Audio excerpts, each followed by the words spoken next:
LP Savani group દ્વારા શહેરમાં આધ્યાત્મિકતા અને આત્મવિકાસને પ્રોત્સાહિત કરતો એક વિશેષ કાર્યક્રમ સમત્વ થાકથી સંતુલન સુધી તણાવથી ઉપર ઉઠો વિષય પર યોજાયો। આ પ્રસંગે મુખ્ય વક્તા તરીકે પૂજ્ય ડોક્ટર જ્ઞાનવત્સલ સ્વામીજીની આદરણીય ઉપસ્થિતિ રહી, જ્યાં તેઓએ પોતાના દિવ્ય આશીર્વાદ અને પ્રેરણાદાયી વિચારો દ્વારા 5000 જેટલા શ્રોતાઓને માર્ગદર્શન આપ્યું હતું। આ કાર્યક્રમના યજમાન તરીકે એલપી સવાણી ગ્રુપ ઓફ સ્કૂલ્સના ચેરમેન માવજીભાઈ સવાણી, ડોક્ટર ધર્મેન્દ્ર સવાણી અને Purvi Savani LP Savani group of schools વતી હાજર રહી કાર્યક્રમની ભવ્યતા વધારી હતી। એલપી સવાણી ગ્રુપ દ્વારા આયોજિત કાર્યક્રમ 19 એપ્રિલ 2026ના રોજ સાંજે 5:30 કલાકે દેવીલા cricket ground, LP Savani sports complex, Pal Hajira main road, Bhatha, Surat ખાતે યોજાયો હતો। આધ્યાત્મિકતા, માનસિક શાંતિ અને જીવનમાં સંતુલન મેળવવા ઈચ્છતા તમામ નાગરિકોને આ કાર્યક્રમમાં ઉપસ્થિત રહી લાભ લેવા માટે આમંત્રણ આપવામાં આવ્યું હતું, જ્યાં 5000થી વધુ લોકોએ ઉપસ્થિત રહી કાર્યક્રમનો લાભ લીધો હતો। નમસ્તે, હું doctor Dharmendra Savani, vice chairman of L P Savani group of schools, અને આજે અમારે ત્યાં મોટિવેશનલ સ્પીકર ડૉક્ટર જ્ઞાનવત્સલ સ્વામીને અમે બોલાવ્યા હતા અને પેરેન્ટ્સની ખૂબ મોટી હાજરી હતી। સર, આ કાર્યક્રમ રાખવા પાછળનો આપણો મુખ્ય ઉદ્દેશ્ય શું છે? જનરલી આપણે એલપી સવાની ગ્રુપ ઓફ સ્કૂલ્સમાં 2 થી 3 આવા મોટિવેશનલ કાર્યક્રમ કરતા હોઈએ છીએ આખા વર્ષ દરમિયાન।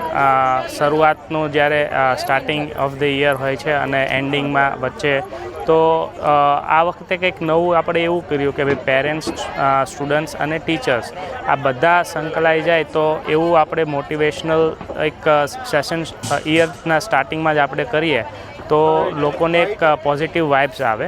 એ રીતે આપણે જ્ઞાનવત્સલ સ્વામીને ડેટ લીધી હતી મહિના પહેલાં અને એમને ડેટ આપી હતી। મહંત સ્વામી સુરતમાં હાજર છે, તેમ છતાં આપણને અહીંયા આવીને એમને ખૂબ સારો મોટિવેશન સેશન આપ્યો અને આ બદલ ખૂબ ખૂબ ધન્યવાદ। સર, આમ તમારે ઘણા બધા સ્પીકર્સો છે, આપણે જ્ઞાનવત્સલ સ્વામીની પસંદગી શા માટે કરી? જનરલી હું પણ જ્યારે નાનો હતો ત્યારથી મારા ઘરે બાલસભા થતી હતી અને એક બાપ્સ મંદિર જે છે સ્વામિનારાયણ મંદિર, એમનું જે મોટિવેશન સેશન, અને તમે જાણતા હશો કે આખા દુનિયામાં જે મેનેજમેન્ટ એમનું મંદિરનું કે જે એમના બેકગ્રાઉન્ડનું છે એ ખૂબ સારી રીતે થાય છે અને જ્ઞાનવત્સલ સ્વામીના બી અવારનવાર વિડીયોઝ ને મોટિવેશન સેશન્સ હું જોતો હોઉં છું। એટલે આ વખતે હું 2 વર્ષથી વિચારતો હતો કે એમને આપણે બોલાવ્યા, પણ એક સાચી તક આપણે જોતા હતા કે ભાઈ ક્યારે બોલાવવા, તો એ પ્રમાણે આપણે આ વખતે એમને બોલાવ્યા। સર, આખા કાર્યક્રમ દરમિયાન આપ ઉપસ્થિત રહ્યા છો, આપ શું શીખ્યા? આમાં જનરલી જે આપણે સાંભળતા હોઈએ પણ કરતા નથી હોતા કે ભાઈ આપણે જ્યારે આવી રીતે 2 જણા મોટા માણસો કહે ત્યારે આપણને એમ થાય કે ના હવે આપણે કરીએ, એમ કે ભાઈ આપણે પરિવાર જોડે બેસવું જોઈએ। 15-20 મિનિટ આપણે સાંજે શું કર્યું શું નહીં, ભગવાનની થોડી ભક્તિ કરવી જોઈએ, અઠવાડિયા 15 દિવસે મંદિરે જઈએ તો એક પોઝિટિવ વાઇબ્સ આપણામાં આવે અને આવી રીતે કોઈ સંત મહાસંતની સાથે આપણે ક્યારેક મોટિવેશન સેશન લેતા હોઈએ છીએ કે સાંભળતા હોઈએ તો આપણામાં બી એક પોઝિટિવ વાઇબ આવે।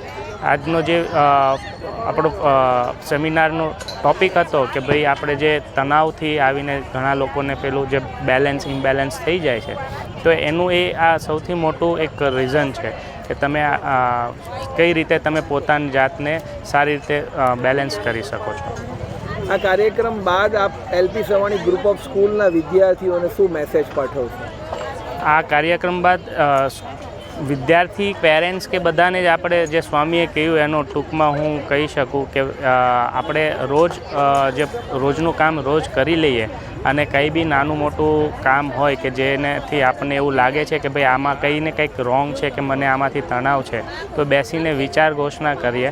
પ્લસ કે ભાઈ આપણા કોઈ હિતેચ્છુ હોય કે ભાઈ ફ્રેન્ડ છે કે ભાઈ પેરેન્ટ્સ છે કે એને આપણે કહીને કે ભાઈ આનું શું રીઝન હશે, એ રીઝનથી આપણે એને ના કે છુપાવીએ અને એને સોલ્યુશન લાવીએ તો એ તુરંત એ બેલેન્સ થઈ જાય અને ખૂબ સારી રીતે આપણે આગળ વધી શકીએ।